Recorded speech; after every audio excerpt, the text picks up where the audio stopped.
कतिको आउँछ प्रस्तावहरू? त्यो चाहिँ मेरो सचिवालयले सोध्नुपर्छ। घर परिवारमा विवाहको अलिकति प्रेसर पनि आउँछ कि के छ अहिले? प्रेसर त आउँछ, धेरै नै आइरहेको छ। आज होइन यो प्रेसर खपेकै मैले 7-8 वर्ष भइसक्यो। I can do it. Pressure अझै थाम्न सक्छु। अब कामको त चाप धेरै छ, लोड धेरै छ होइन, अब फुर्सद छैन। तथापि पनि अलिकति विवाह भनेको त एउटा चाहिँ लाइफको महत्त्वपूर्ण कुरा पनि हो। के छ त, सोच चाहिँ कहिलेसम्म गर्छु भन्ने छ योजना?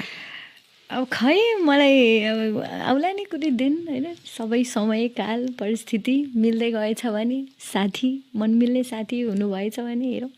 Anyways let's not go into this topic. या भनेपछि हामीले कुनै दिन त सुन्न पाउँछौँ नि यहाँको विवाह पनि हुँदैछ भन्ने कुरा त। मैले त्यो अहिले ठ्याक्कै भन्नै सकेन। भनेपछि प्रेमको मामलामा पनि तपाईँ धेरै टाढा, अथवा प्रेमको बारेमा तपाईँ के भन्नुहुन्न? मलाई त एकदमै धेरै प्रेम बसेको छ। केसँग भन्दाखेरि चाहिँ यही देशको राजनीतिसँग अहिले चाहिँ। भनेपछि प्रस्ताव गर्न पनि अलिक डराउँछन् होला सायद मान्छेहरू। त्यो चाहिँ उहाँहरूलाई सोध्नुपर्छ। कतिको आउँछ प्रस्तावहरू? त्यो चाहिँ मेरो सचिवालयले सोध्नुपर्छ।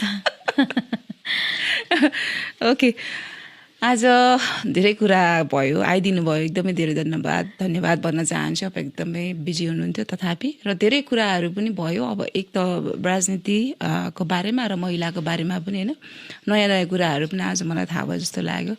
र यो पडकास्ट हेर्नुहुने सबैलाई केही न केही त मिल्ला। यो पडकास्टमा चाहिँ एकदमै त्यो नभनिएका कुराहरू भनिने रहेछ है। ओके, हजुर, थ्याङ्क यू सो मच।